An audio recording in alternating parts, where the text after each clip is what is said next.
Hello.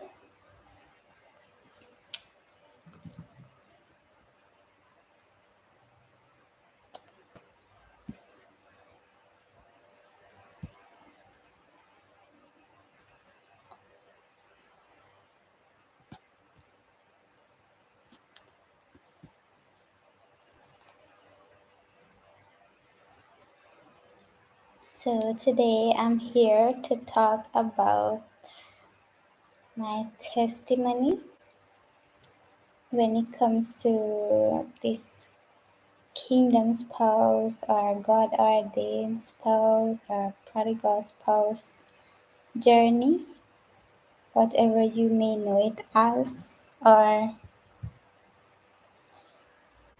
even if it's just meeting the person that God ordained for you to be with. And it's considered as wrong place, wrong time, and you will connect again in the future. So, I'm gonna talk about my experience. Just trying to make sure that this okay. So, I will start before we met, like a few months before we met, and we met in 2022. I didn't even know that this kingdom spouse journey was a real thing, and not in terms of like getting married or meeting somebody that you like or and eventually getting married. I mean this kingdom spouse journey. It's not and it's not this romantic journey that people try to display it as.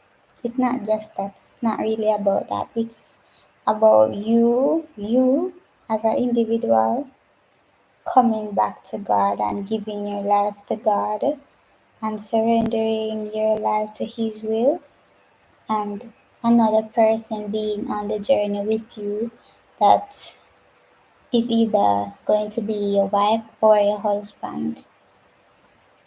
So that's what I believe the kingdom spouse journey is about. It's about you getting married eventually, but it's not about marriage, it's about your whole life, because at some point you may have went off track when it came to your relationship with God.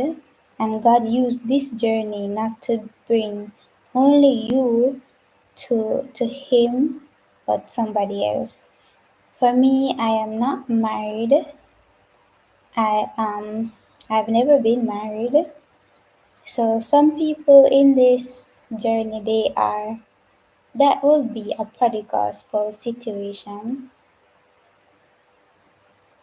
and where the standard, the person standing and praying for the marriage is may have been the one closer to God, while the prodigal is the person that went outside of the marriage and was attacked under heavy warfare by under spiritual warfare. They face some spiritual warfare, some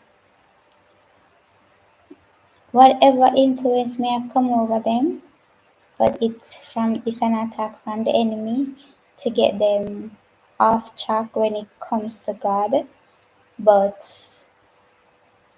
that's why I believe that this journey is different for everybody. And in my situation, I wouldn't say that it's a prodigal spouse situation. I would, because I was a prodigal too, right? So I would say it's a God ordained spouse situation. Even though we are both prodigals, but if I were just to say it's a prodigal spouse situation, it would seem like I was always in right standing with God, and this person, this man, he just went off and did what he wanted to do. But in my stand, at first I thought it was about him, but it's not about him, because if it was about him, why did I have to do so much healing and growing up? And I was not in the right place when we met. And when it comes to God, I was not in the right place. I just started. I just decided that, God, okay, I'm gonna give life a try with you. I'm gonna allow you to be the one to guide me now. Since I've been doing this life my way for the longest time, and it's not going right, it's not going my way. So I would say I was a prodigal too. So it's more like, and kingdom spouse. I don't really love the labels, but we have to call it something. So I would say it's a God ordained. It's a God ordained union. So first of all, my name is Chrisan, and I am 29. I met this man when I was 27, just turned 27. We met December. My birthday is in October. His birthday is in December. We were born the same year, so we are the same age. And yeah, so looking back, and I realized why things happened around that time for this situation to happen so that we could meet. And and there was nobody really in my life at the time to disrupt such a connection or influence my mind. It was just me and God. So if you watch the previous live, I would mention the friends I had and so on. And my best friend, she um she moved to another country in September. In October, my other friend, she was a close friend as well. She was like a sister. The three of us were like sisters. She she and I celebrated my birthday that the October. By the November, I was working to until December. Yes, I was working December, and I didn't get to see her much because of work, and I didn't get to do the whole going out and meeting with friends, having fun as I wanted and things like that, because I was working, and that's fine and that was good. And I was just kind of isolated, focusing on work and getting my health in order, because I was, as I said before in the other video, I was struggling with recovering from anxiety and depression and all of the things that I went through before that. So I was just coming out of all of it. That's what I thought. It's up until last year I realized how bad it all was. So thanks for liking, whoever liked the live. So yes. So the December, how, yeah, when I got the job in, I'm in Jamaica, so I got the job in halfway tree, and I wasn't supposed to be there actually, because I was gonna get a different job in Crossroad, if you know Jamaica, and I was supposed to get that job, but something happened, and I had to switch. I got a call out of the blue saying I should come to an interview in halfway tree instead. So the place in Crossroad, I knew it, and I didn't. It's not that it was a bad place or anything, but it was more art related, and I'm a fashion designer. I love both of them, but the job in half a tree was more fashion related. So I said I wanted to try that one. So that's what I did. I took the one in half a tree. Even though I was so used to Crossroad, comfortably in Crossroad because that's where school was, and I just left school, so it would have been nice to go back there. But out of the blue, I just took the job in halfway tree, and yes, so I was doing that, and then I remember I went to work in December, the 6th of December. And the lady I worked for at the time, she was very unstable with the hours that I would work, and she called, she told, like, she would just call and tell me to stay home or call and tell me to come to work. So I went to work that day, the 6th. It's, I'm gonna see. So the 6th of December, and she just told me not that I didn't have to come. I was there waiting outside, so I got upset and I said, "Okay, it's fine." So I just left, and yes, I decided that I was gonna sort out something. Ye- Because when I was in college, I got a scholarship from Jamaica Council for Persons with Disabilities, and I wanted to go up there. I don't remember why. So I wanted to go there, and I went there, and one of the ladies who was responsible for the scholarship, she saw me and she said, "Did we tell you to come?" "Oh yes, you are one of the scholarship awardees."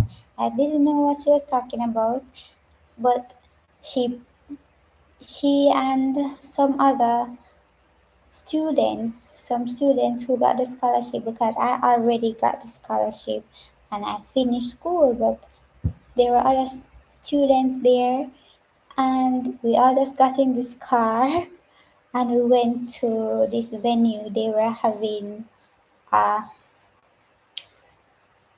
a ceremony for students who got the scholarship. And out of the blue, I was there. So that the day took a turn for the better, and it was a very memorable day. And that's the day this man, it's his birthday. So the 6th of December. Strange. It's that day I won't forget. I will always remember that day. No. So yeah, and then so I continued working up until the week, the days before Christmas. So I was supposed to go to work. I remember it was between the Wednesday and the Friday, so that would have been the 21st, to the 23rd of December 2022. And the lady that I work for, she just said, "No, don't bother come. Don't bother to come." That's frustrating because you're unstable. You want to go to work, you do, and then when I don't like people throwing off my plans like that, or take my time for a joke. So I was kind of upset about that. So I said, you know what? The Friday came, my mother and my sister, they were going to the country for the weekend.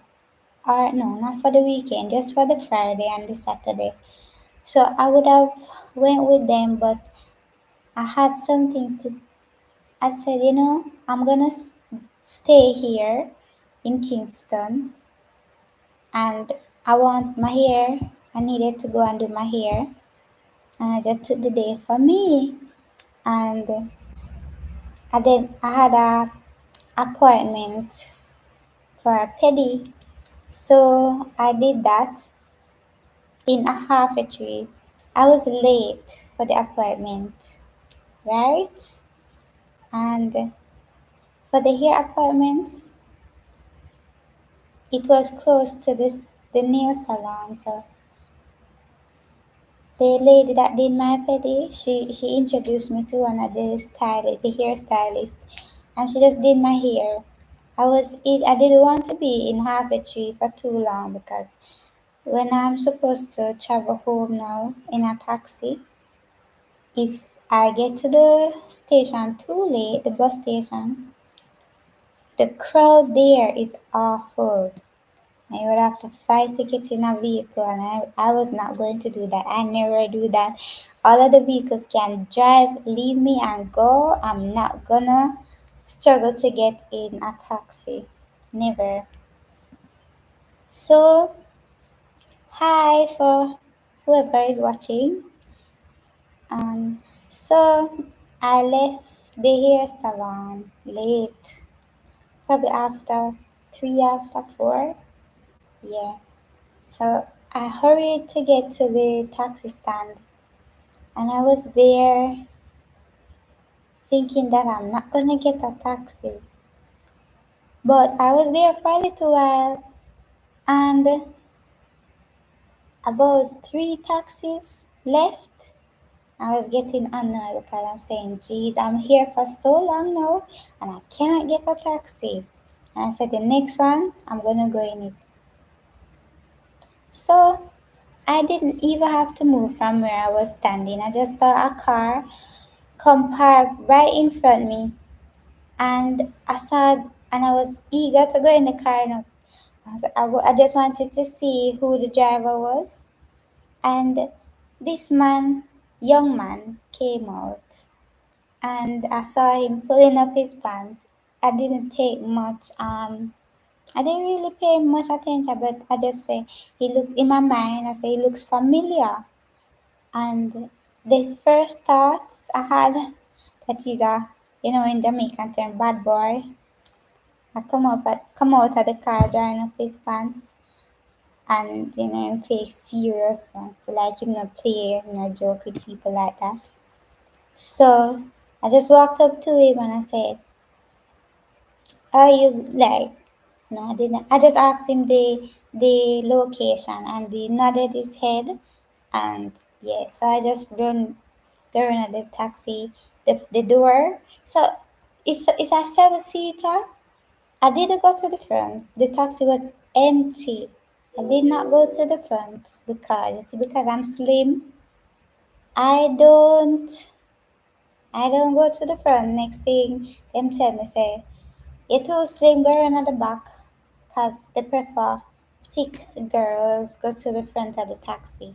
And it's because I just wanted to go in the taxi and so leave me. I did that. I went right behind the driver. Mhm. And in no time, the taxi, people came in the taxi, and a slim girl went to the front, and the taxi was even full, and the driver, he drove off. Normally, they fill up the taxi with passengers, and I'm like, well, this driver, it doesn't really seem to be too fussy, so that was a positive sign, I guess. And he didn't mind a slim girl going to the front, so I could have. And yeah, so I was just minding my business, going home. So when we reached to a certain point in the journey, they I was on my phone, and I just remember like a car just come like push past the taxi, and um like he did it twice. So the passengers, we were just looking like, what's going on? And the driver was like doing the same. And then yeah, so when he did it the second time, the driver was like, hold on. So everybody kind of gets serious at that point and looking. I don't know if I can hear that outside. That's the train. Um, I live right behind the train, the railroad. So they,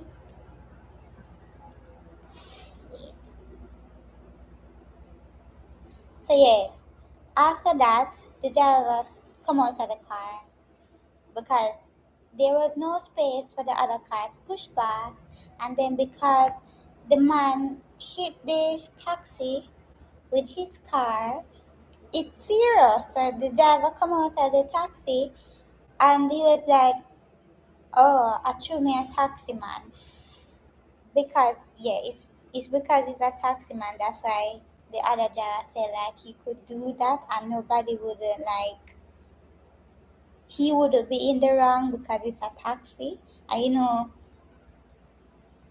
a lot of taxi men them drive bad, and so people would like be on his side in his head. So yes, when the driver said that, me never did pay him no mind. I was paying him any mind. Cause he's minding his business. So I was doing the same. It's when he said that I felt my heart, and I just felt compassion for him. I said, oh, him actually, he's aware that yeah, that's why people do these things, and I just felt like protective of him at that point, and I don't know this man. It's the first time I'm seeing him.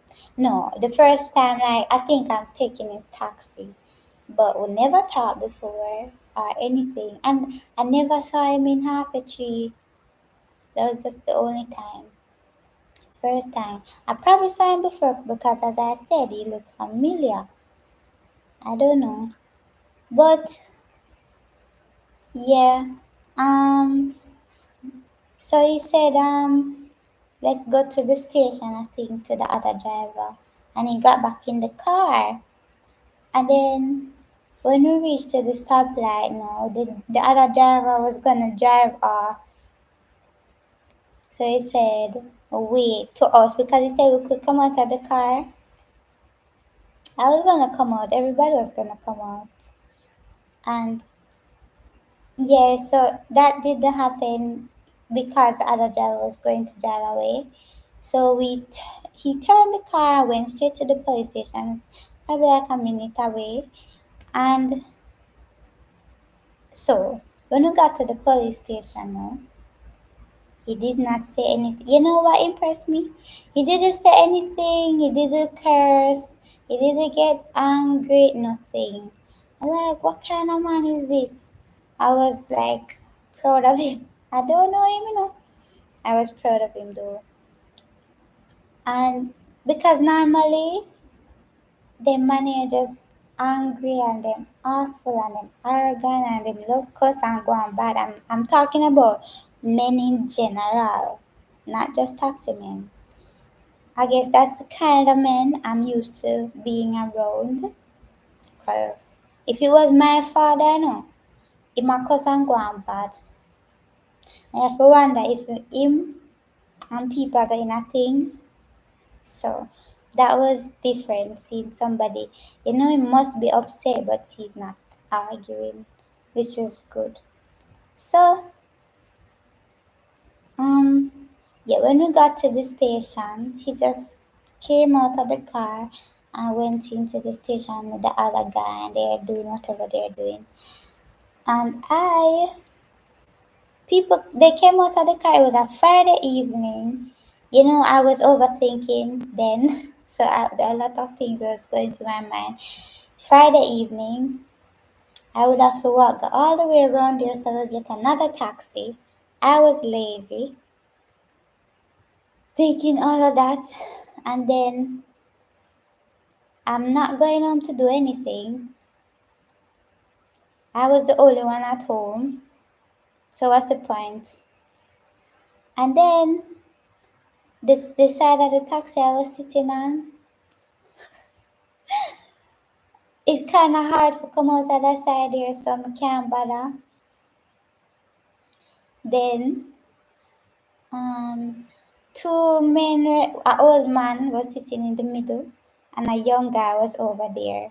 I don't know why I'm paying them any attention, thinking that they're looking at me or anything. So I never bother come out of the car. So the three of us were in the taxi. Sometimes people save you from doing something I don't realize for your own good, and sometimes overthinking save you too. So if it wasn't for me, I was like, Jesus, kind of would this would be embarrassing for me to be coming out of the car, and oh yeah, my foot, I have a problem.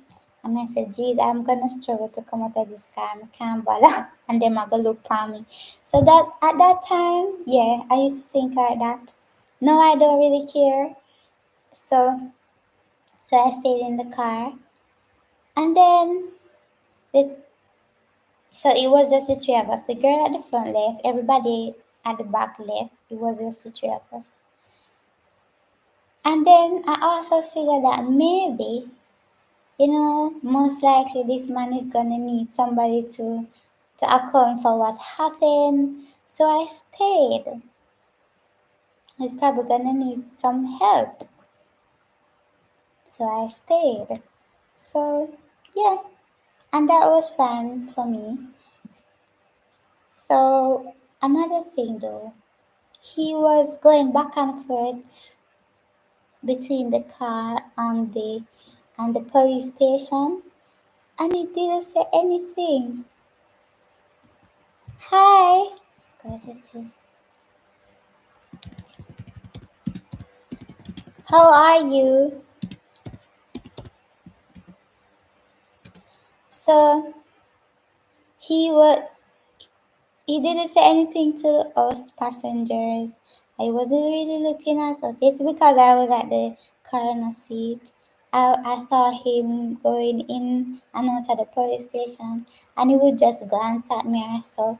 I didn't really think he was paying me any attention. And I wasn't thinking about him like that. I'm, I'm glad you're okay, gorgeous whales. I'm fine. Nice to have you here. So, yes, we were there for about 1 hour at the police station.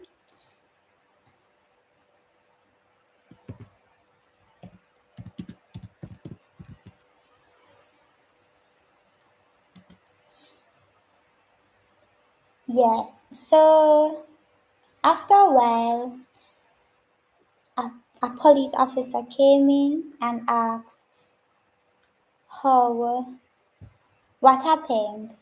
So we had to come out of the car one by one. I was the first one to come out, and yeah, I was. Oh, and mind you, when all of this was happening, I was so angry, so upset. So I guess the driver was not going to be the one to express his anger, but I would. I was angry for him because I was looking at the other driver like, you're so evil, right? Look, and you could just see the look on his face like, yeah, I'm right and I'm gonna get away with this. But I was there. I was there. I saw everything. So don't worry yourself. So, yeah, I told the police officer what happened and told him that it's not the taxi driver's fault. It's the other man. I give the officer, I was telling him with attitude and everything. So, and he was like, okay. So when I got back to the car now, I was not going to go back to the side of the seat behind the driver. I took my bag and I was gonna go to the front seat. So I said to the driver, I'm gonna go to the front. And he just looked in my yes. The man stared in my eyes and nodded. Like, why you look at me like that? And I looked at the other driver and I just cut my eye off him because I'm like, you think you're getting away with this, you know? So I went to the front of the car and I was like, "Whoa, this is a nice car." So yeah, we weren't there for too long after that. So we left shortly after. I don't, and up till now, the driver don't say anything. He didn't get angry, nothing. Like, what kind of man is this? He didn't complain. He didn't say anything to the passengers. He was just so calm. And I was the one that was upset for him. So we didn't get too far, and the guy that was in the car towards the end seat, he just came out. We reached about 2 minutes further from the police station, and he came out of the car. Like, why would you sit in the car that long if you plan to come out, you know? But I believe that if he left sooner, I would have left the car too. So sometimes God really works things in some strange way because God knows us as people, and when He wants to achieve something, He will He will use us, right? He will use us in ways we don't really understand or didn't see. He understands how we think. He knows our little insecurities, you know. So He will ordain things to go as it should. So for the old man was still in the car behind us. And yes, as the young man came out of the car, I turned to the driver and I said, how do you deal with these things every day? And he turned to me, no, he was driving. He said, exactly, in the most calm way, in the most like somebody sees me and feels what I am going through. And he's like, finally, somebody see what I'm going through, you know? And then we started talking from there. And at some point, I didn't really say anything more. The older man and him were talking now, but he was so calm about it. He didn't curse, nothing. And I was like, you know, I didn't really think much anyway. You know, you just see somebody, you're in a situation where you're in a bad situation. You can really just be understanding and compassionate towards them. So yeah. So after that, I'd almost reached my stop to come off. By this time, it was night, and when I got to my stop, he was like, "Hey, come." Did he say? He said, "Oh yeah." He said, "Oh, you're coming off here," and I said, "Yes." When I turned to look at him, I just saw him turn. Yeah, you're in a car seat, right? The man full body was turned towards me. He was turned towards me, staring in my face. I was like, okay, okay, like, okay. So I just fly out of the car, quick, gone. By the time I start walking out now, walking away now, cross the road, kind of forget about that whole situation already. As I was going home alone, it was my first night at that place alone too, and that time I was a scaredy cat and I did not want to stay home by myself. I think I slept with my eyes open that night.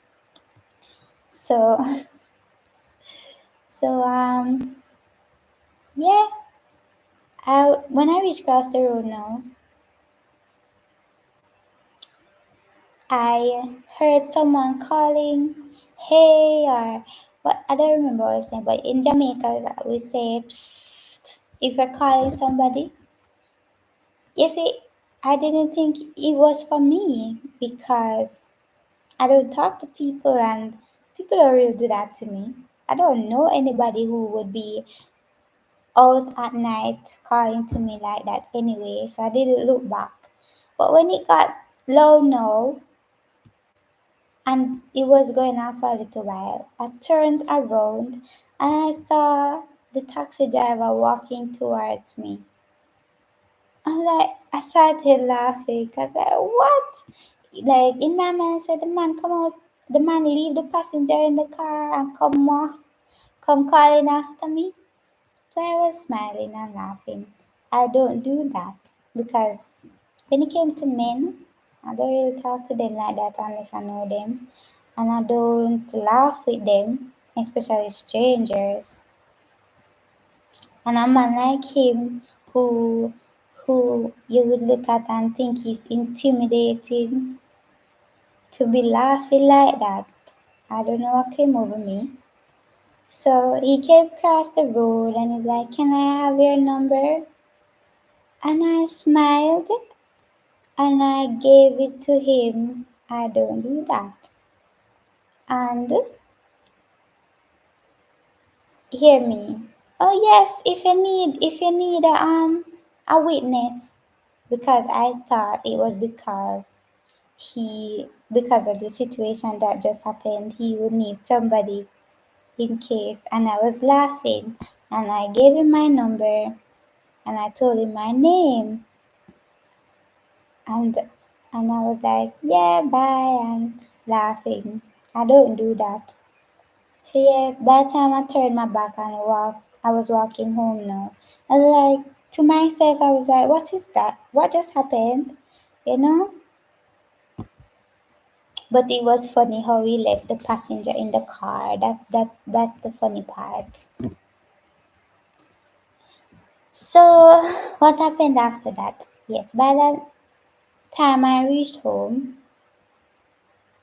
I saw a long message on my phone and it was him telling me who he was and how he appreciated that, and that was so kind of me because people don't do those things. People don't really see what you go through to be kind to you or extend grace, and how I seem nice and like a genuine person and you would like to get to know me, etc., etc. So yeah, we talked that night. We didn't talk for long, but the conversation just flowed and it was so normal. You know, I was not dating anybody at the time. Yeah. And he said he was single. I was like, oh, you sure? Okay. Remember that. And yeah, we talked and then I went to sleep. And he asked me if he did ask me if I wanted to go on the road with him because he had to go and see his boss or something. And I said no, because I don't know you. I'm not gonna go anywhere with you. So I didn't go. And then I was at home the next day. By that time, my mom and my sister came back. And I was gonna go to church. It was a long time since I didn't go to church, so I just decided to go to church in the afternoon. And he offered to bring me. I was like, no, I'm fine. I can go by myself. I was like, sure. I'm like, fine, fine, since you insist. And then I remember he said something to me the night before.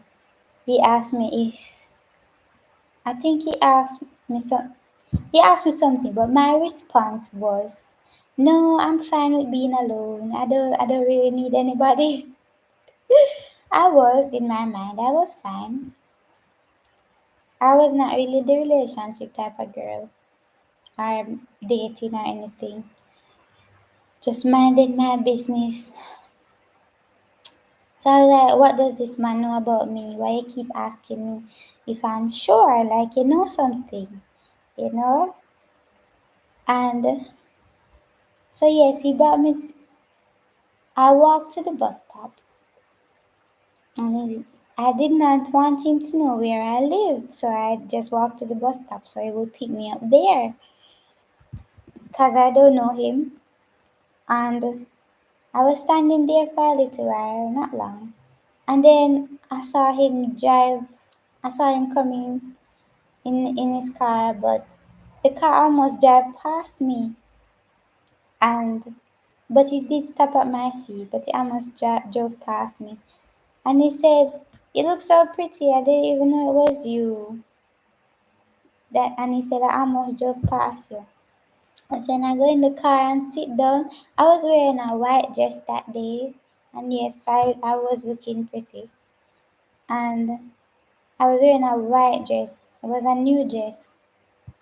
And yes, when I sat in the car and I looked over at him and saw his face, because I saw him the day before. No? But you see, that time when I looked over at him, I was like, do I know? I didn't say it out loud, but I was thinking, where do I know him from? He looks very familiar. He looks like somebody from my childhood. Like I was wondering if we went to the same school. What was it? Where do I know him? But I don't know him. I never met him before. It was the first time meeting him. We did not go to the same school. We didn't even live in the same area. He always lived there, but I lived in another parish and I moved a lot. So we don't know each other. Um, but he just seemed like somebody I knew, and I felt so comfortable being around him. When I tell you I don't feel comfortable around men, I'm not even friends with them. I don't talk to them because I don't really care for them like that. Yeah, it might seem sad, but no, it's not sad. I was very guarded when it came to men, and I was not interested. If I was interested, that would have only been on my terms. Yes. So he he got really shy when he saw me and I came in the car. He could barely get few words out. I was like, what is wrong with this man? I was like looking at him like he was weird or something. Like, what is wrong with you? Nothing was wrong with him. He was just nervous. Because I guess sometimes, well, you will see, but when you like somebody, you don't even know why you like them. You can catch you off guard because that was a very unexpected meeting. It was, and you see the time that we met when he was there in half a tree. That's that's not his regular hours. He would have left already and been at home or wherever, but he wouldn't have been there because, as I said, I was there every day that time because of work, but he was never there. In the mornings, I would have missed him because he left earlier than I did, or he would have been full going down to Tree, and I never saw him. So I know that was alignment. That was alignment. And even me caring about somebody's feelings, especially a man, caring about a man's feelings like that, and I don't know him and having compassion on him when he was going through something tough, I know that was God softening my heart for what was to come. That never happened before. And so he brought me to church, and I didn't really think anything like a relationship would happen or so. Just meet somebody and the first new part of it, you don't really think much of it, especially when it's so unexpected. You don't really know what to think of it. So he dropped me off. That was it. That was the last time I saw him because no, in December. So the next day was Christmas Day, and he messaged me and said, Merry Christmas. And I said, Merry Christmas back. No smiles. I didn't send smile emojis, no kissy, laugh emoji, nothing like that because I don't know him. So I was very guarded when it came to that because, especially if you listen to the video before, I was not playing with anybody. No friend, no relationship, nobody. I did not have time to be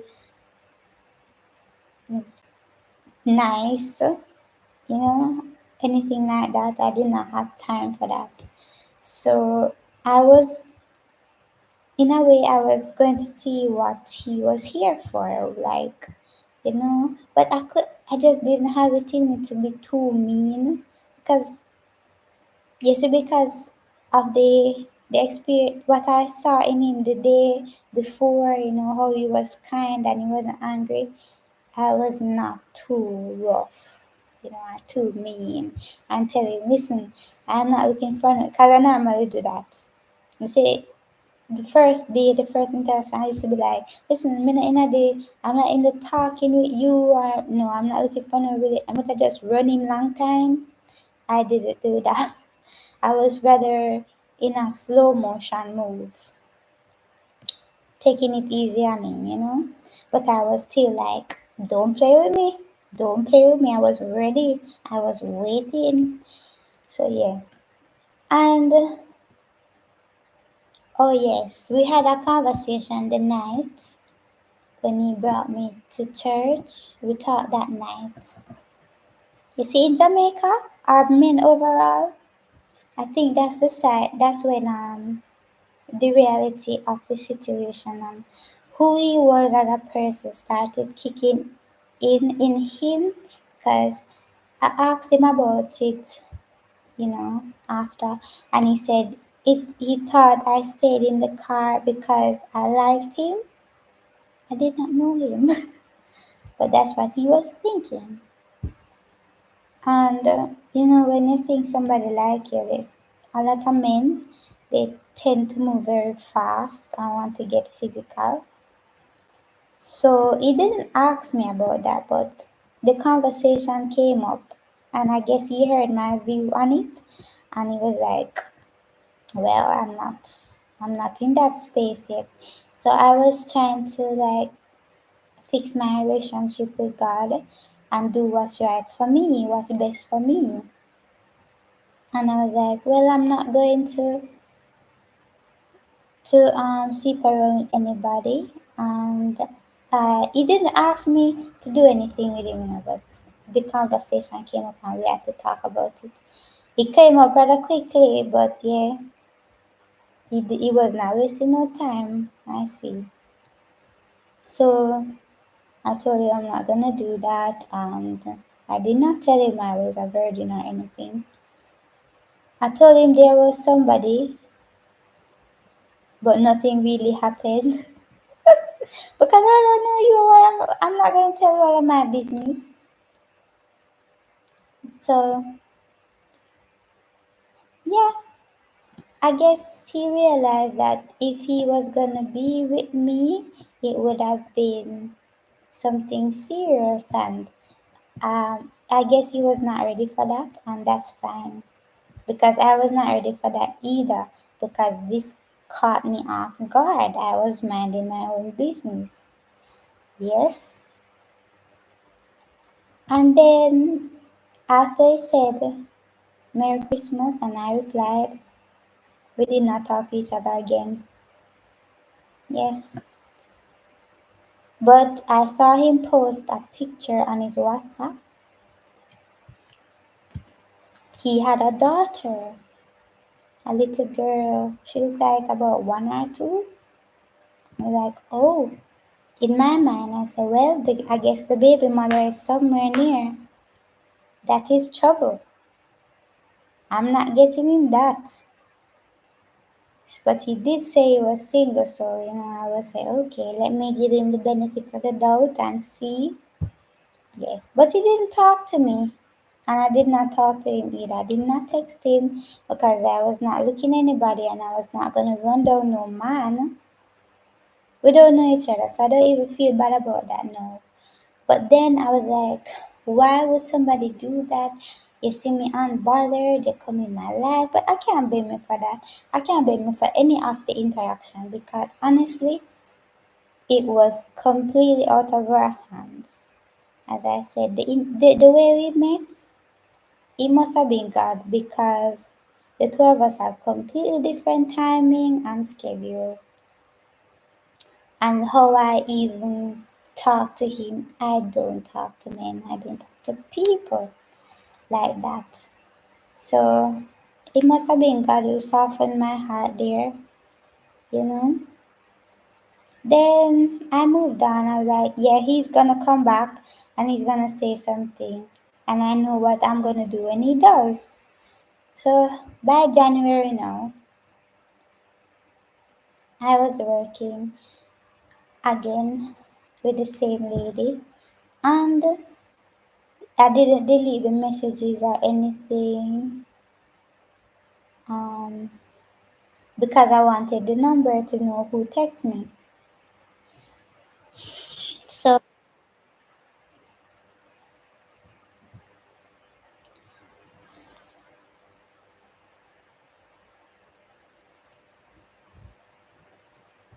he did message me in January, but when he did, it was kind of by surprise. But I know it was coming, and he said, "Hey, how are you?" And I don't remember what else he said, but he did ask, "Did you forget about me?" I didn't forget you. And I said, "Oh," he asked me if I remember him. I said, "Hardly." I very much remember him, but I said, "Hardly." And, and he was like, "Oh, okay." And he was like, "Are you dating somebody?" I said, "Yes." I was not. But because I knew he was coming back and he can't just ghost me and do that, I was like, "Yes, I'm dating somebody." And he was like,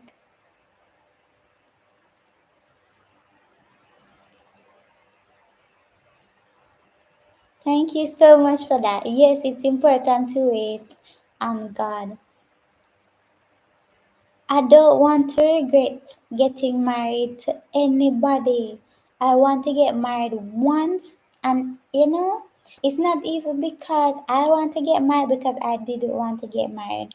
What I saw my parents go through, I did not even want. I changed my mind when it came to marriage. But it's this whole situation that I'm in now that I have to thank God for it. I know that some of it wasn't perfect or to the world standards when they say everything must be perfect, but you see, whatever negative thing happened, it was for me to grow and it showed me a lot of who I was. So today I look at this journey and it's not about the guy, it's not about the man. He's a part of it, but it's really about me. God used this journey to save me, and I thank Him for it. It wasn't easy. Getting ghosted is not easy. But you see, on his side, I would say he did that because he wasn't ready for anything serious. And if we were going to even be in each other's life, it should have been as friends. Because you don't just meet somebody and rush into things like that. You get to know the person, you slow down and you take your time. Thank you, Gorgeous Wales, for that comment. So yeah, I moved. I would see his taxi every single day after that. Every day when I didn't see it before. And I even learned the license plate. I still have it in my mind. And I don't know why I was so happy to see it. And I was very fond of it until one day some just like pop in my mind like, why are you looking for his taxi every day, and it's just that my brain snap on, and it's since that day I never looked ever again. I didn't look for it again. I just moved on. So that was probably the February. So by February now, I left the job that I was at, but I still ended up back in half a tree, very close to the job that I had. Same, I would take the same taxi route again. And I wanted to move in, I wanted to go somewhere else, but I ended up right there again. So, and when we talked, I didn't tell him much about me. I would just tell him like about surface level things. I didn't really tell him much about like my achievements or anything like that, and my personal life really. I was very guarded when it came to that because nobody was gonna come and play with me. That was my mindset. So I started the job in late March. I was at home for about a month, working from home, and then I started working at the physical location in Half a Tree again. And I was there, yeah, I was there till about May, till June, yes, till early mid June. So I was there fine and everything. And this time I had another co-worker. When I was at the lady, it was just me and her. So I was so happy to leave that job because when it's you and just the boss, sometimes you will take the fall for everything. Whatever she decides is not good or up to standard, you're gonna take the fall for everything because it's your word against hers.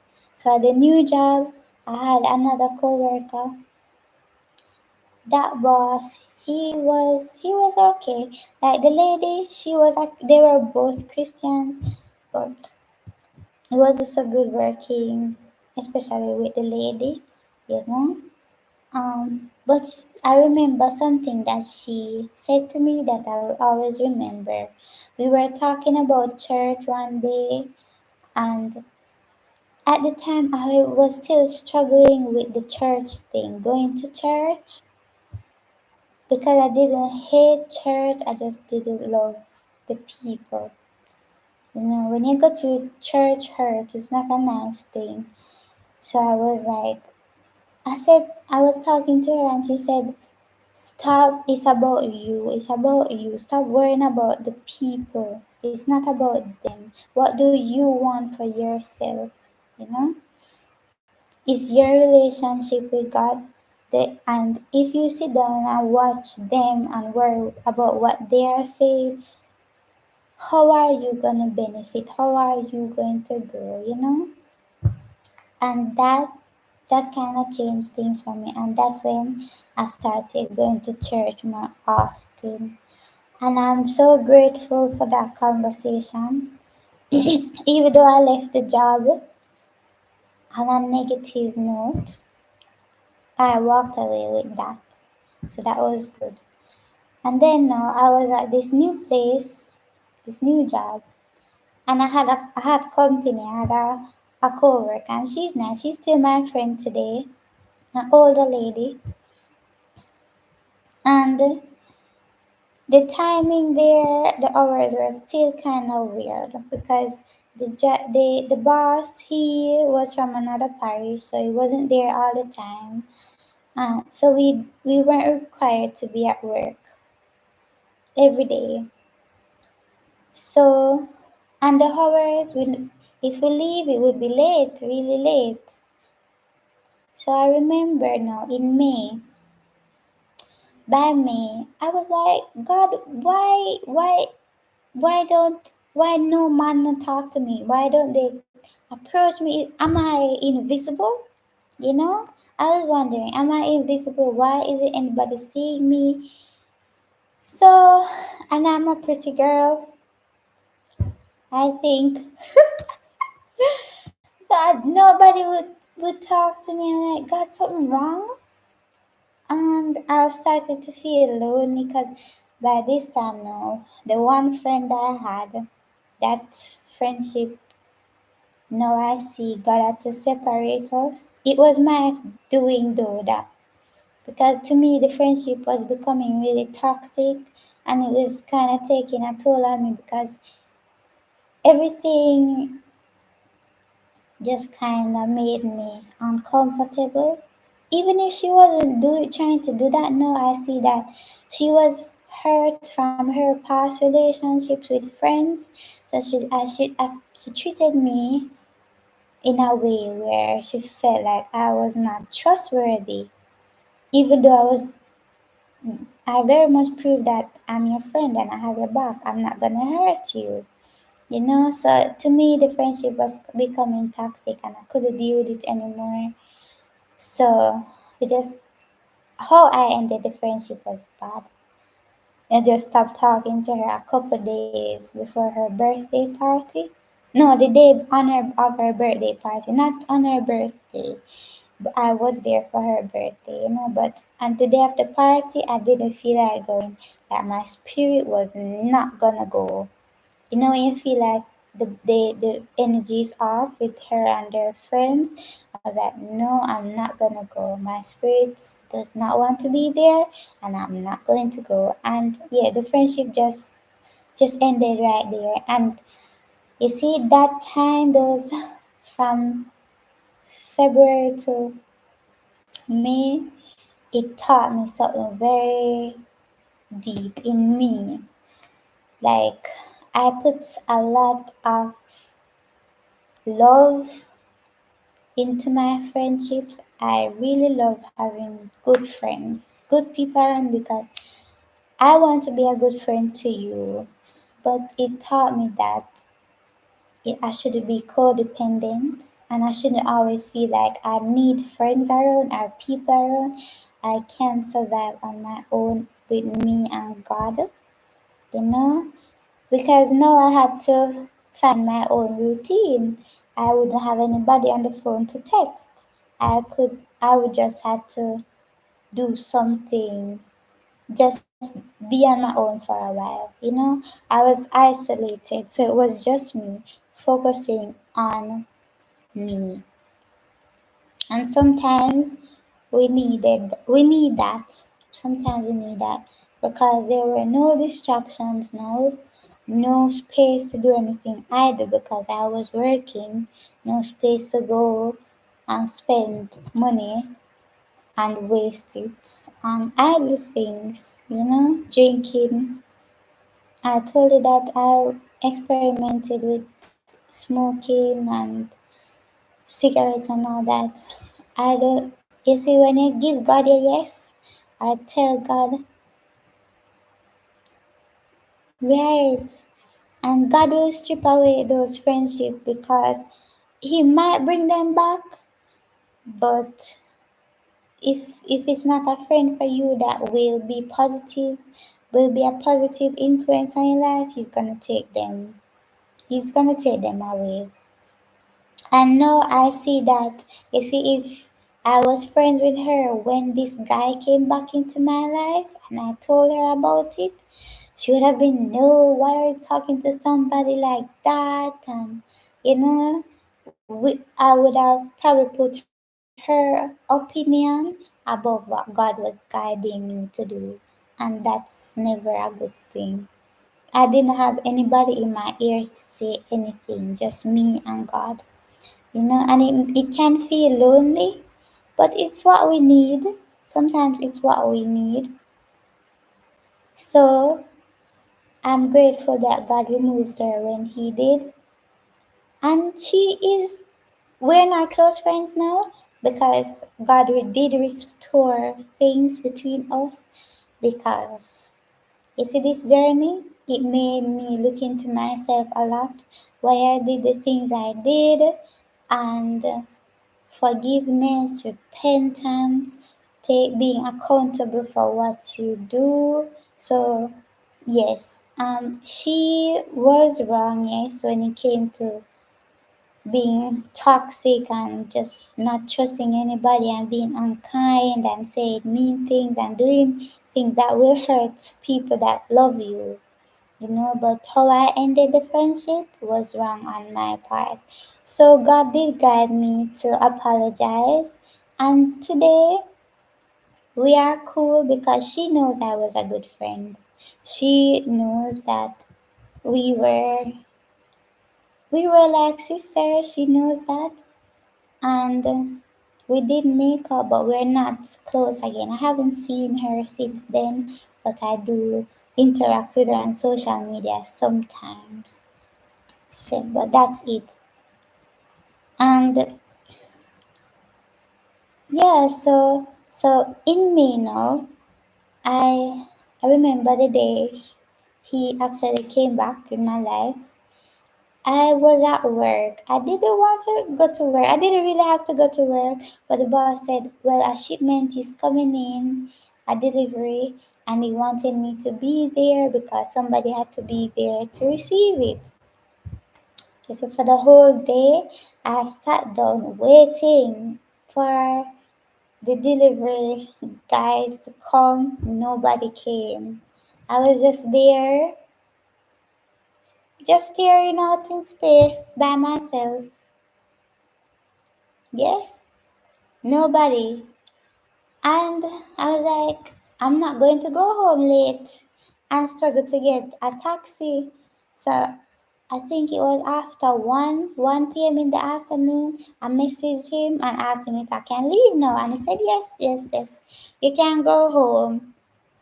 So when I tell you I fly out of that place so fast, and I reached the Alpha tree. As I reached there, I wasn't thinking about the guy, anything. At this point, him gone out of my mind, out of my memory, everything, because I was focusing on work now, and at some point, I got sick when I just started this job.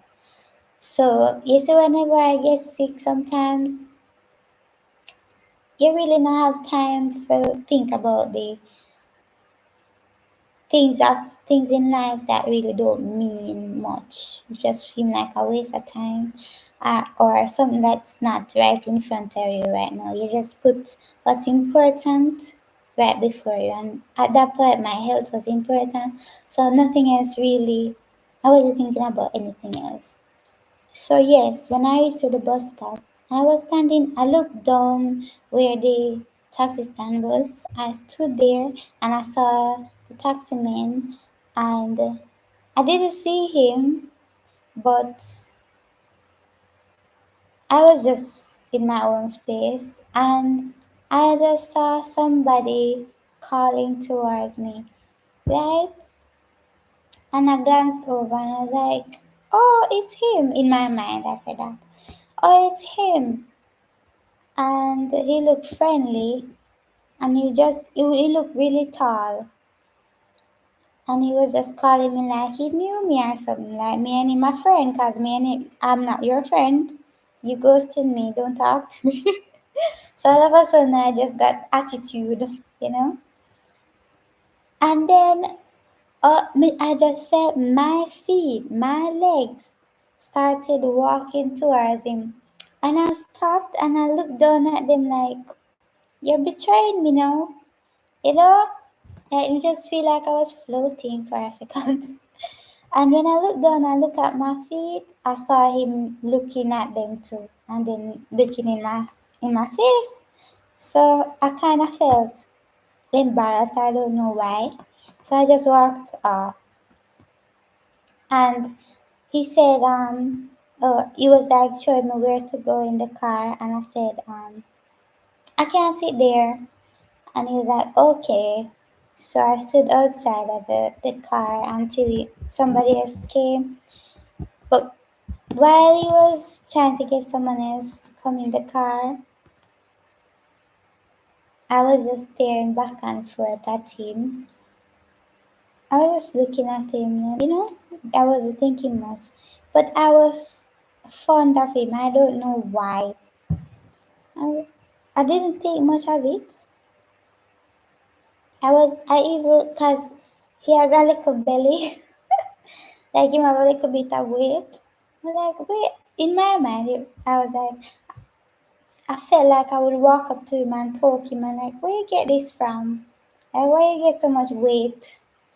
I'm like, no, that seemed like you like him now. Like, no, don't do that. You know? So yeah, he was looking at me, but every time he looked at me, I looked away because in my mind I'm like, you're not my friend. Don't come look at me now like you like me. I'm not talking to you. And stop act like you like me, because if you like me, you would talk to me. So yeah, I had that attitude. So he got somebody, and then another man came out of the blue. I didn't even see him. So by this point, the car full. I wasn't in the car, and he was like, "It's her space. You can't take her space." I was like, and me, I don't like the drama. So I said, "You can go. I'm fine. You can go on without me." And he was like, "No, it's your space." And he was there, and you should have seen him. I get all emotional about it. And I was like, "It's okay." And he's like, "No, but it's your space." So another guy, one of his friends came uh, and the man actually come out of the car, and his friend like he yes, because I was there objecting and said, "No, I'm not going. You can't go on without me." His friend was like, "Come, you can hold in the car." And I saw him get the guy, my friend. He was like, "Please put her in the car for me." Like him give up. And I was laughing now. I was like, fine, I'll go in the car. So I did. He was like, put her in the car for me to his friend. And his friend say he can fit. So I went in the car. So he had a mirror in front of the driver seat, and I could see his face. I was sitting right behind. I could stare in his face all day if I wanted to, and he could see me. But I was just trying not to look at him or pay him any attention because I was upset.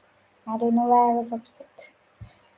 And I had an attitude because I'm like, you are acting like you like me and you don't even talk to me. So don't come act like you like me now. So every time the car would stop and somebody came out, he would be staring at me. He was just staring at me, staring at me. And I just cut my eye and I'm not looking at him. So yes, every time it happened. It happened about 3 different times. Yeah. So when I almost come out of the car now, I gave him my fear, and the man dropped it and he's like, "You're coming out right here." You should see his face look all sad and like, "You're coming out right here," like, and me. Like, yes. And and he he was nervous. He dropped the money. And I think everybody was staring at us and like, what is going on with these two? You know? So I just give him attitude and come out of the car. And then when I was walking home now, a voice said to me, he's gonna text you. But I was like, yeah, he's gonna text me. I had some pride in me. I had pride in me. Very much so, because I was very cocky. About him coming back and him texting me. Not humble at all, because let me tell you, I'm coming from a place where these men are trash and they want, yes. So I was coming from a very proud and cocky place, like, you know. So that's why I said most of this journey was about me.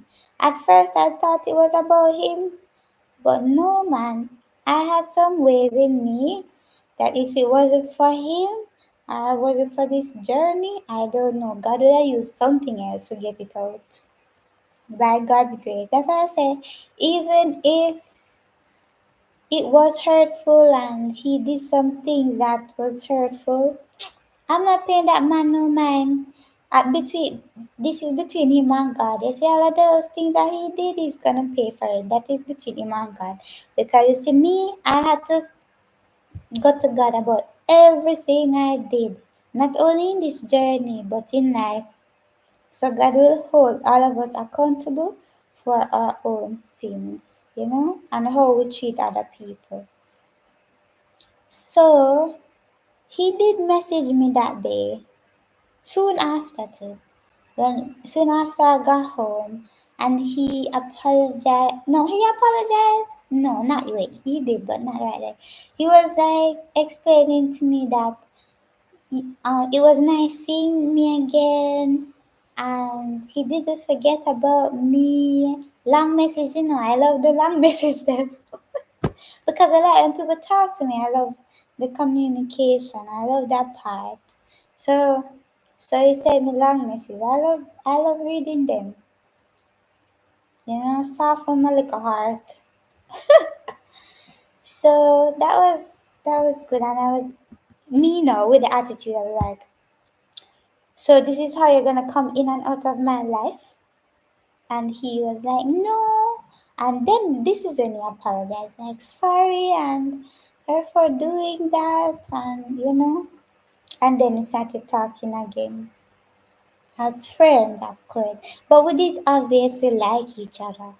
So none of us admitted it at that point.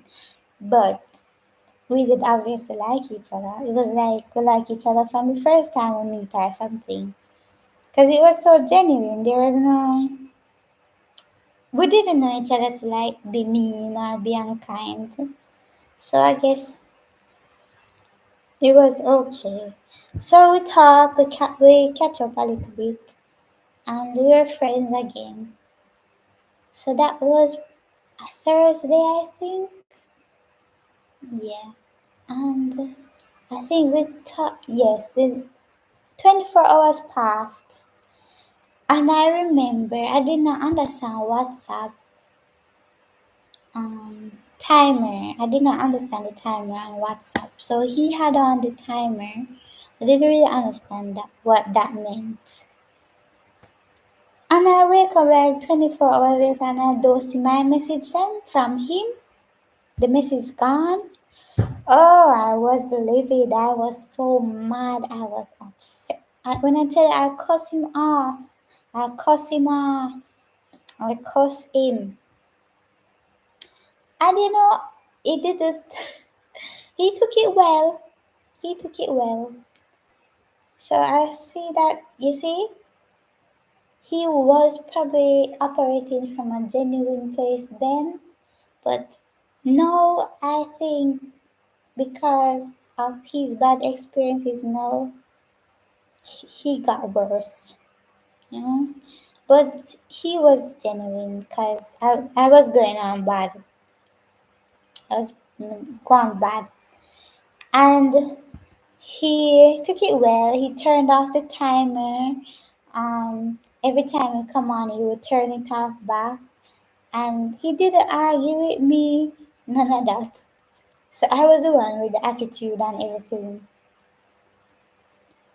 And so yeah, he would ask me if he could see me. I was not about that. Yeah, no, no, no. I was too guarded for that. I was not gonna let anybody play with me. So and the guy is not even trying to do that. He was not trying to do that. But that's where my mind was. I was very strict. And yeah, and the Sunday night now, I remember we had a nice conversation, and he called me baby girl. It might seem like nothing, but if you know me, I really love Aliyah. and they call Aliyah baby girl. And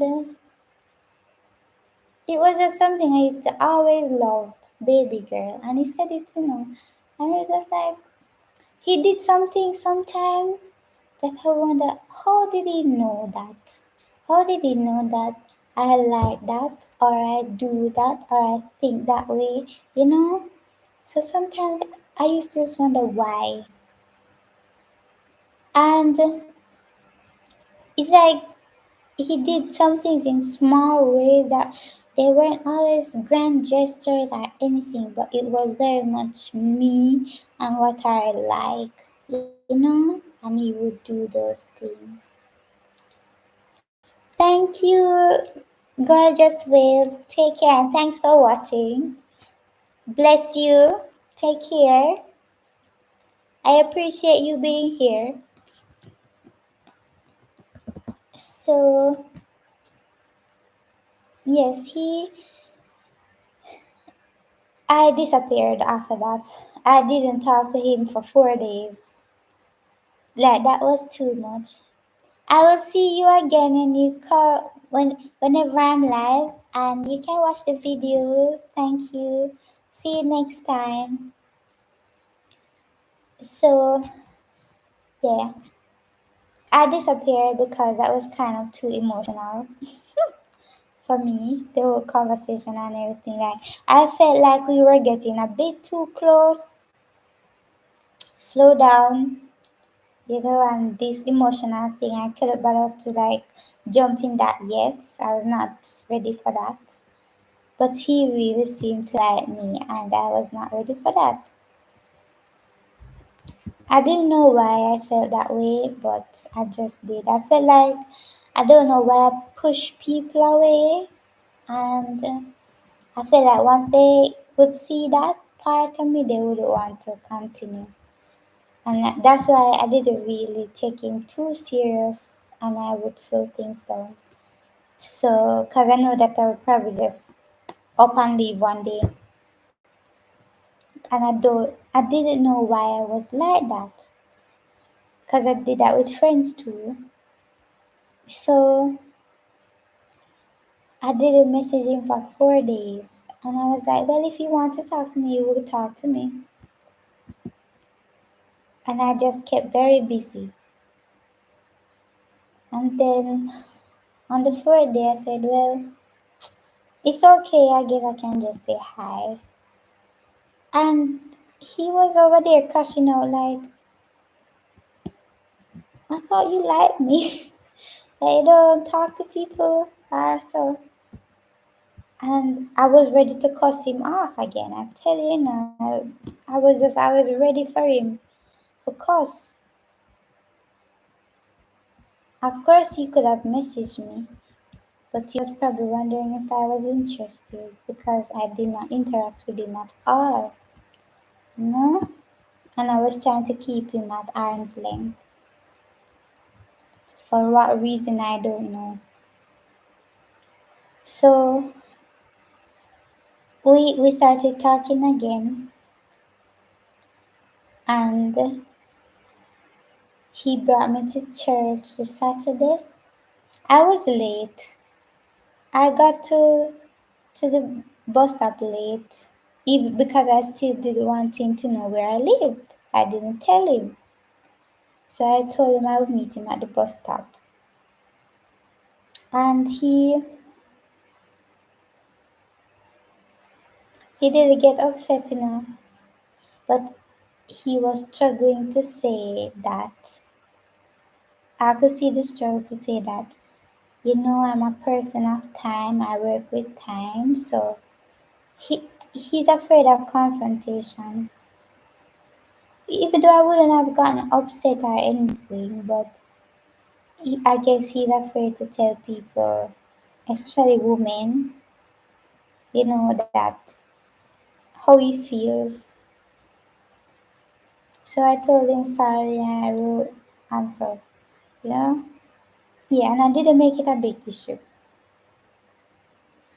So he was making time out of his schedule to bring me to church, and I was late.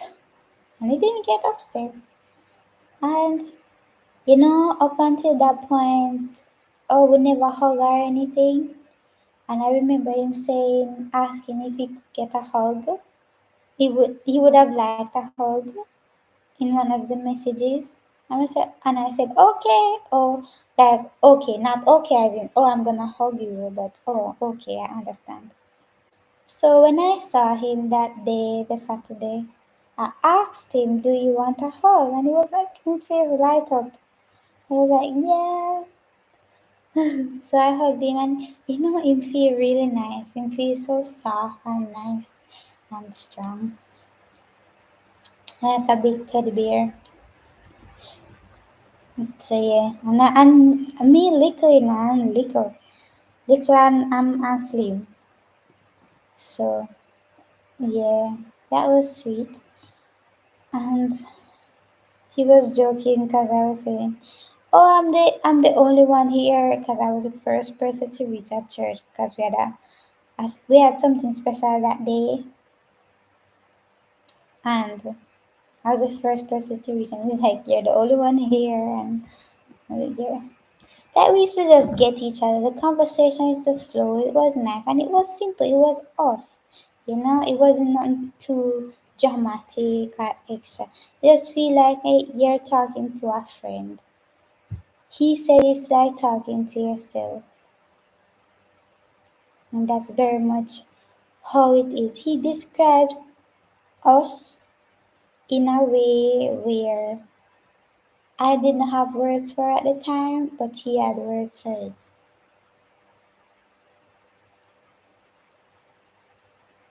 It's coming like I was like just this blind girl. I did not realize how much my feelings were strong for him, but he was very sure. He knew how he felt from early on, and I had a lot of healing to do. He met me while I was just coming out at the worst times and experiences of my life. So I was very numb, I was very cold. I didn't even believe in love anymore. I didn't believe in nothing really, nothing. And even when you go through experiences like this and you feel like you don't want to live anymore, that's that's where I was coming from. So I did not have time for the emotional part of things, and I didn't connect with it. So he was the one that was more invested.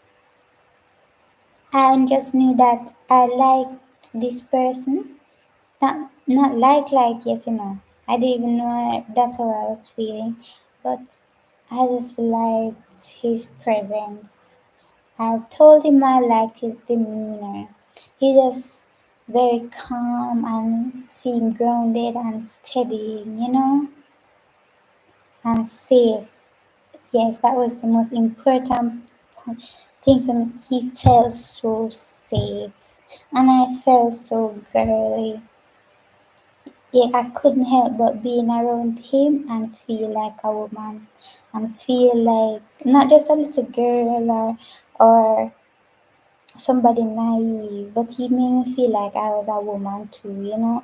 Somebody worth somebody worth it, and somebody enjoyed being around. He was just nice.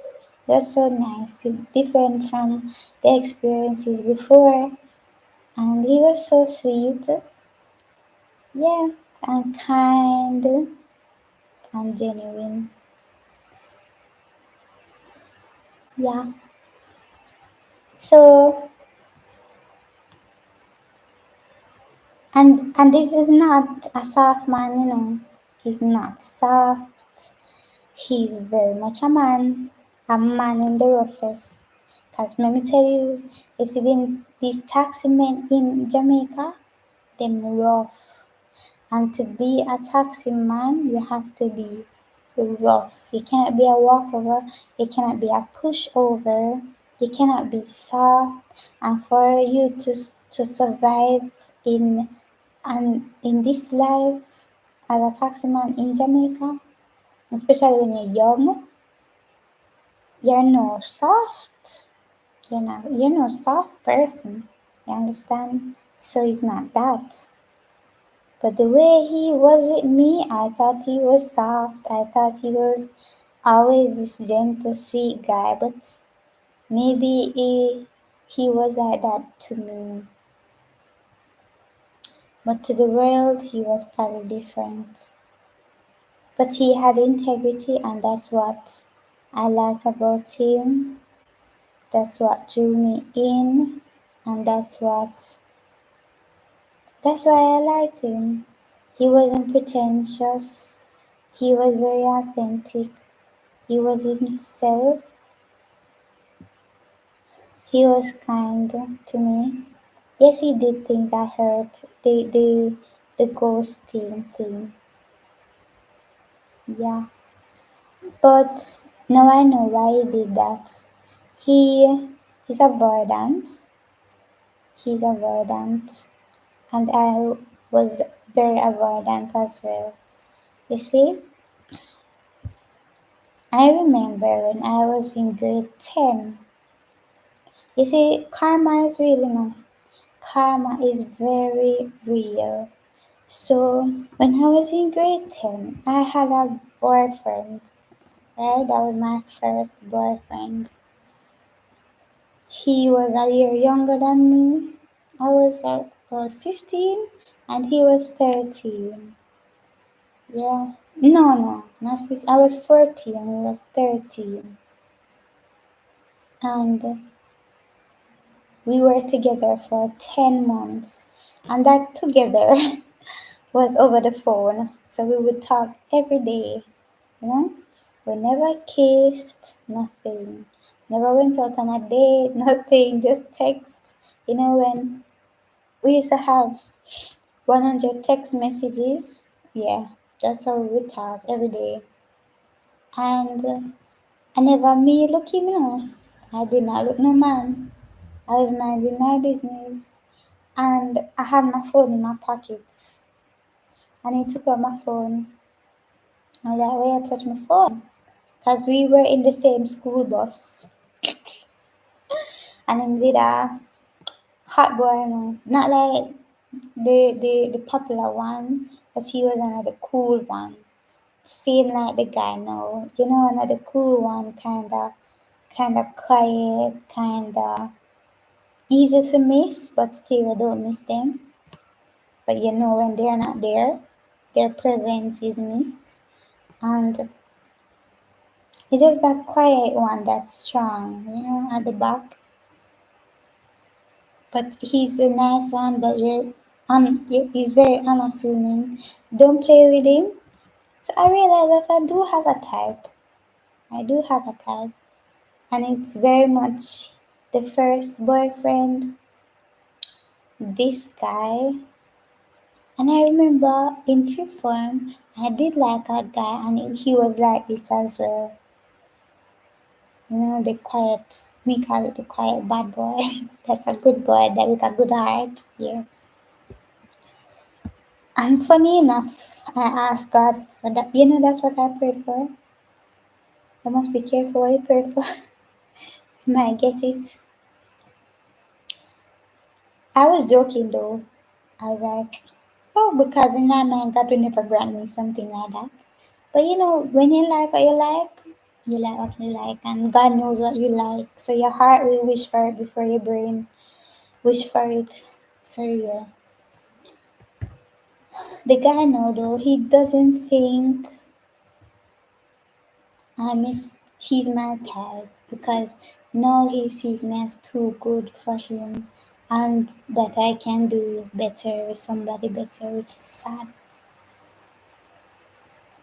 Can't force him to see his own value because if I didn't see value in him, why would I talk to him in the first place? Why would I even give him a chance? But sometimes the world can have your mind wrapped to the point where you think that your value only comes from material things. Remember, the first interaction was his integrity. You understand? The fact that I'm not greedy. never full up in car and go on the motorway. Second, he he was very aware and emotionally present and intelligent with what was going on, with what the driver did. He knew exactly what the driver did. You have sense. Then next thing, um, he has self control and integrity. So even if I wasn't there, if um it wasn't about me. What he did wasn't about me or anybody else. He would have still done the same thing, still have his integrity intact to do what's right, regardless of who was watching. So things like that you cannot buy, you cannot put a price on it. You understand? You cannot put a price on it. And sometimes people need to look in the mirror and see themselves for who they are, because money, vanity, those things will come.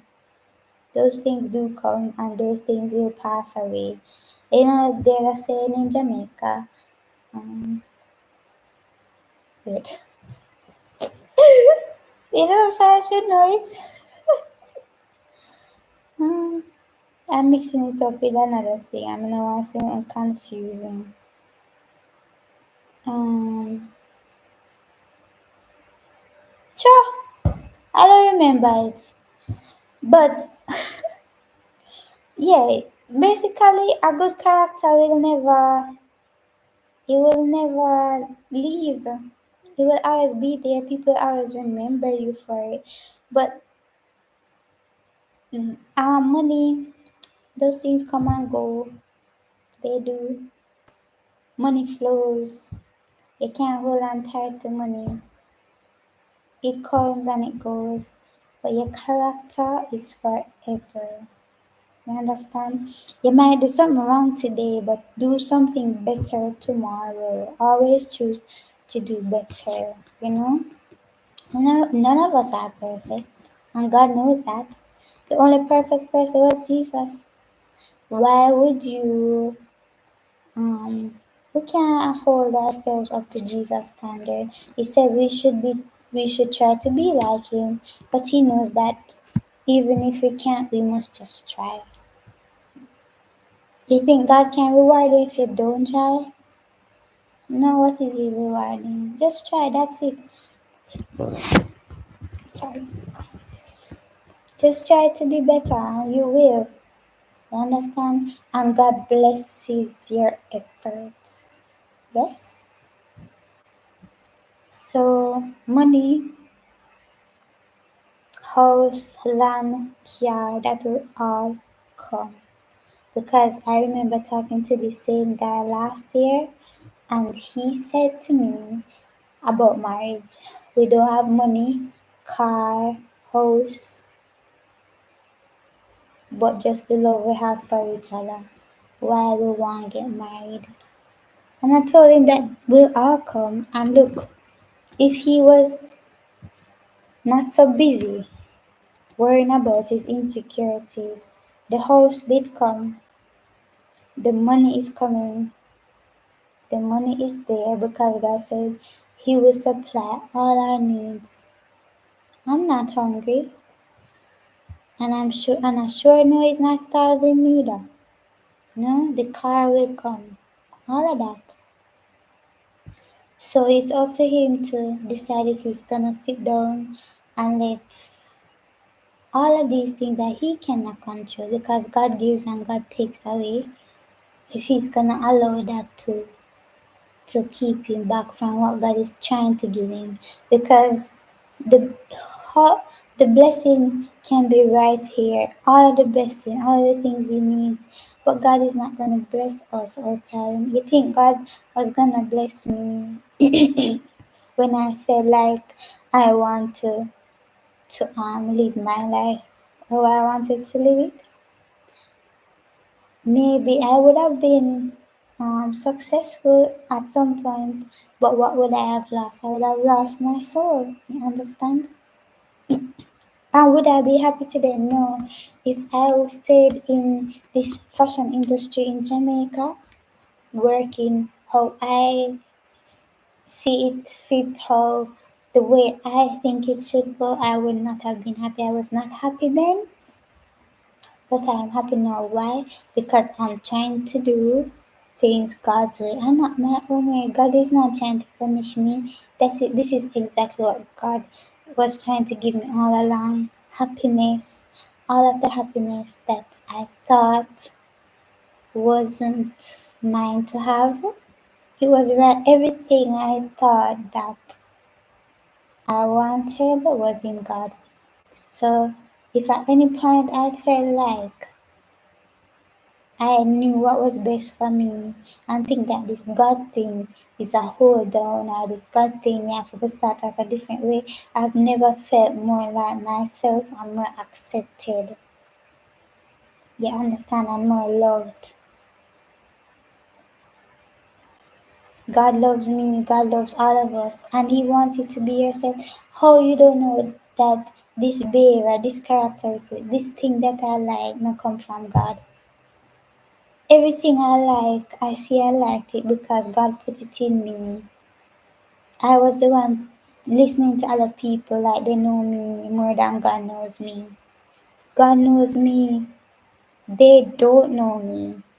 And I'm not gonna sit down anymore and let anybody, not even my parents, tell me who to be. If I know God, no, I hear nothing from nobody. You understand? So as I was saying about my boyfriend from high school, he was a innocent little boy. You see, because I grew up in a toxic family, and learning that boys are just the worst and they're this and they're that, and seeing it for myself. The poor child is a child, 13, 14, you're a child. What do you know about being a toxic trash boy? What do you know about that? And he treated me so nice. It was my trauma. But I was the one that was insecure, and I, I kept him at a distance. Whenever he tried to get close, especially in person, sometimes I would sabotage it and say something or do something mean that would push him away. And I remember he just loved me so much in the most innocent way, you know?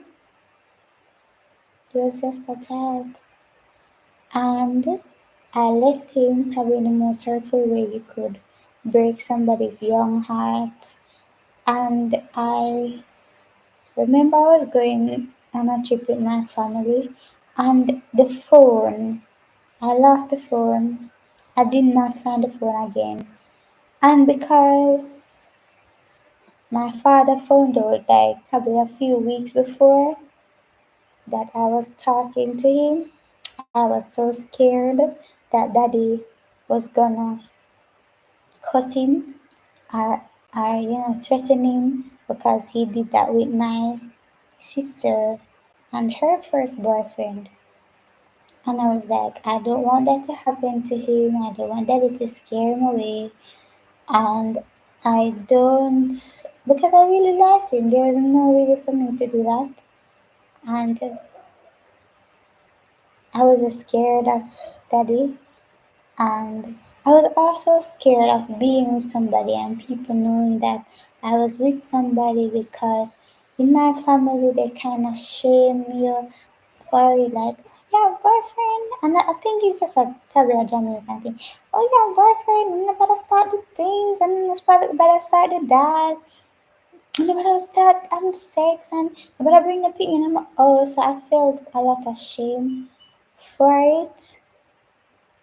And probably if he held my hand in public, I would have passed out and die of embarrassment. But yeah, it was that traumatic. Yeah, and I just felt like I didn't want to put him through that, and I didn't want to go through that. So when I lost the phone, I never contacted him again.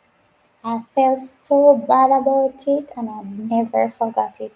And I will think of him every day because I knew his number out of my head. I knew it very well. So I could have messaged him on another phone, but I didn't. And I had all that thing. I thought I wasn't smart enough. I thought my life was very unstable. And we moved from the same area he lived, and my family was going through the most. My parents were, it was the worst point before I think my parents separated. So it was awful, and I didn't want to tell him I was going through that. And because he seemed to come from a good family, and I was not, and I thought he was better off in life. His parents, he seemed to come from a stable home. He seemed to do well at school. I was struggling at school because I was so sickly. I did not have time to settle down.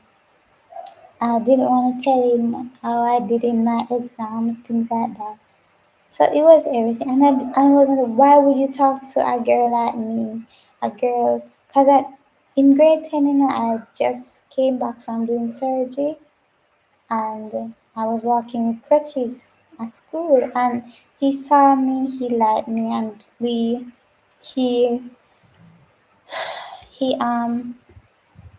yeah, he liked me still.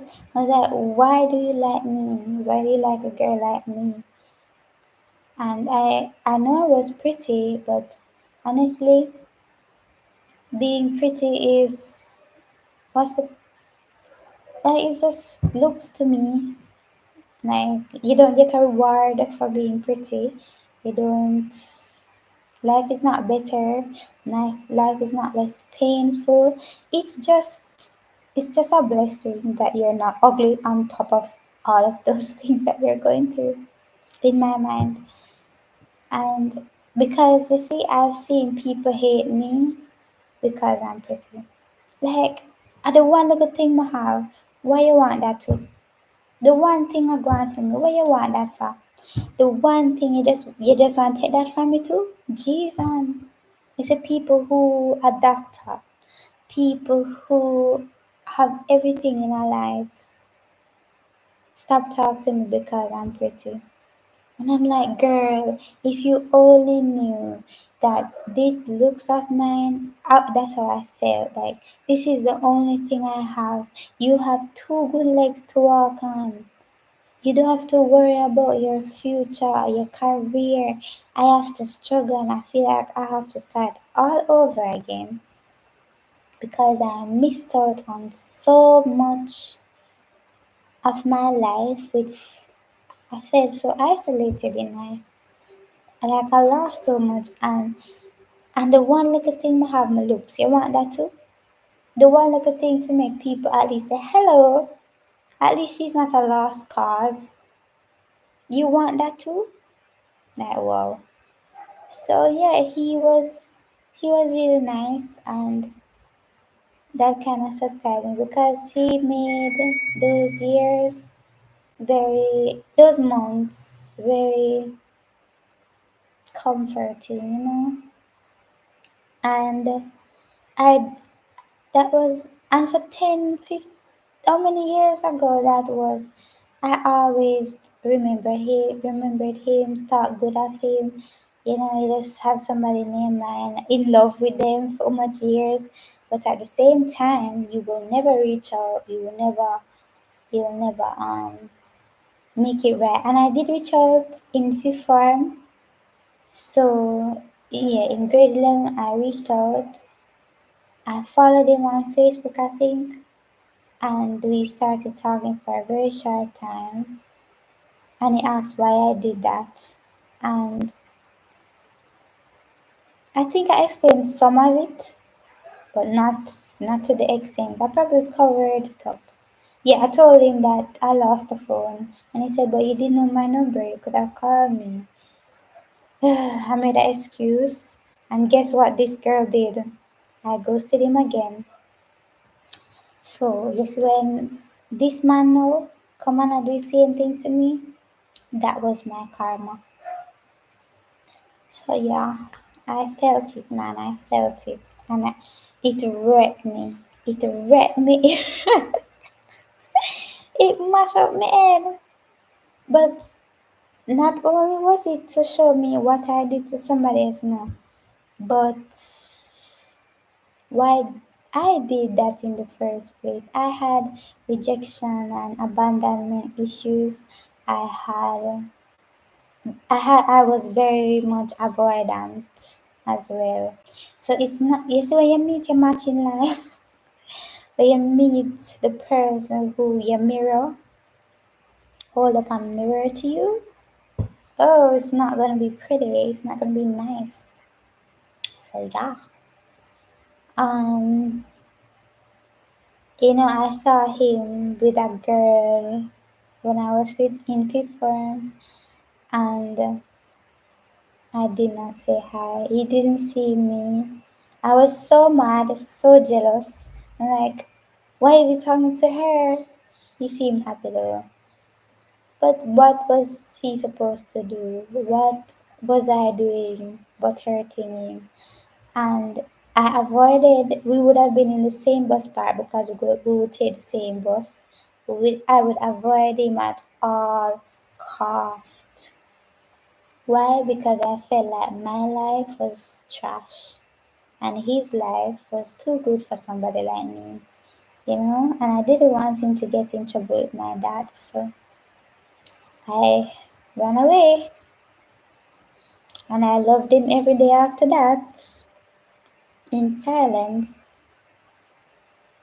And even though I did love him and it was real and it was young, it was very much young love.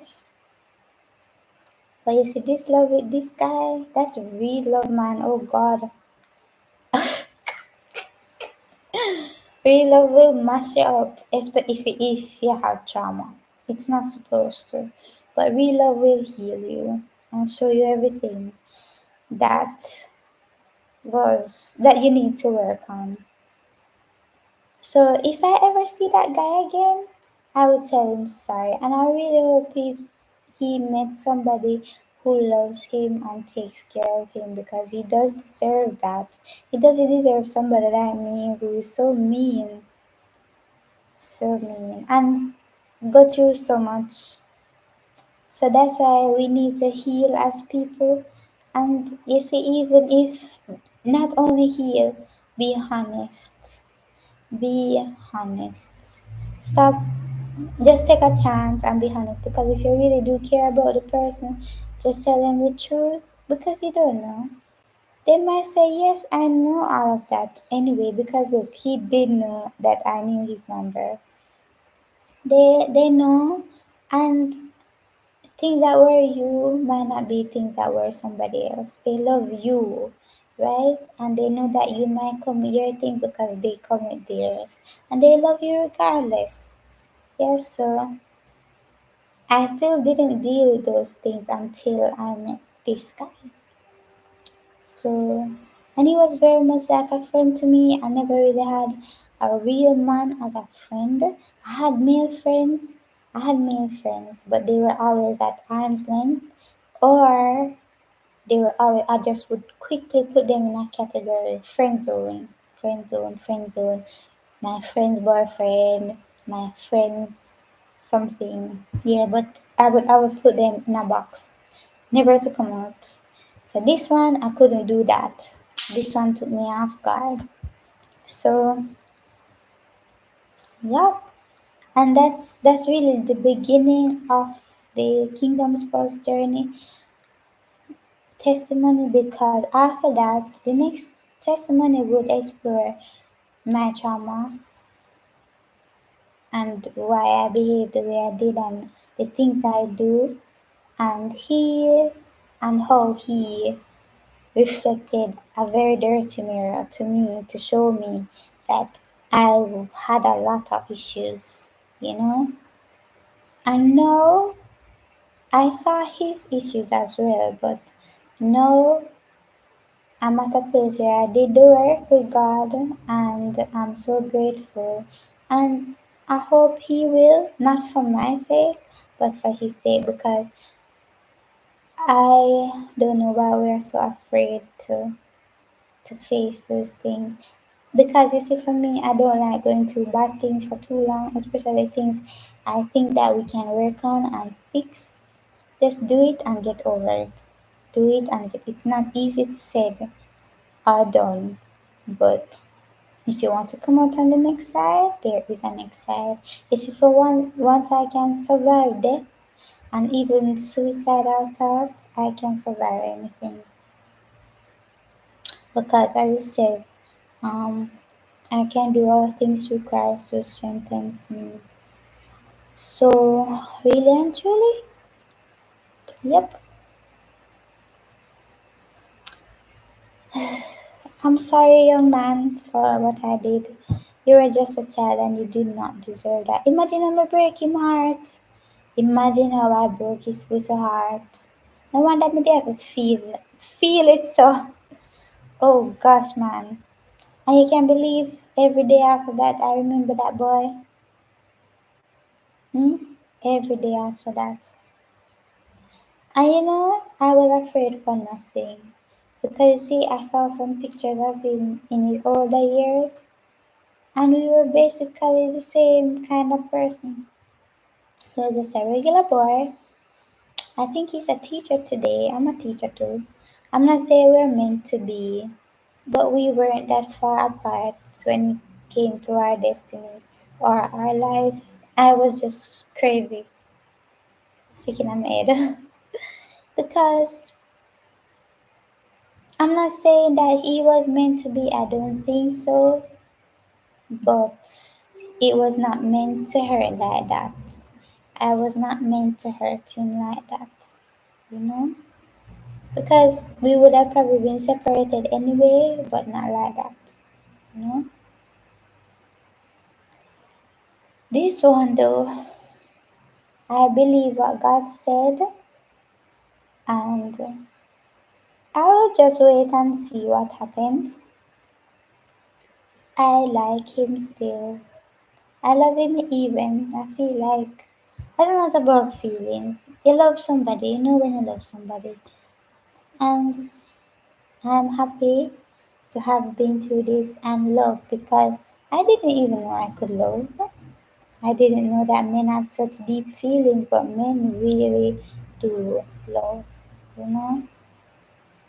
And I feel like he's hurting because I left and I but although I didn't leave him because I was at first I did, but I left him because I had to let go of the connection because it was just going to hurt the both of us. We didn't want the same things, and I couldn't force him to want the same thing as me, you know? So I had to let go. Um, so right now, I just hope that he will make the decision for God, not necessarily for me, but God wants all of us because the Bible does say, every knee shall bow and every tongue shall confess that Jesus is Lord. And right now, it's about his relationship with God. And I really hope he comes to that place and love himself.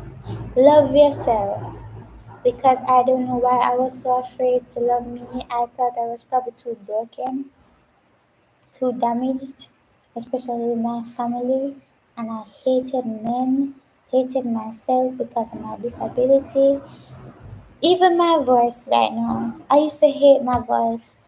I watched the video that I just posted, and because of that video, I can do this one because I'm like, I like hearing myself talk. I like hearing what I have to say. So it's when the enemy comes in your mind and tries to tell you that you are not enough or whatever, draw close to God. Don't listen to him.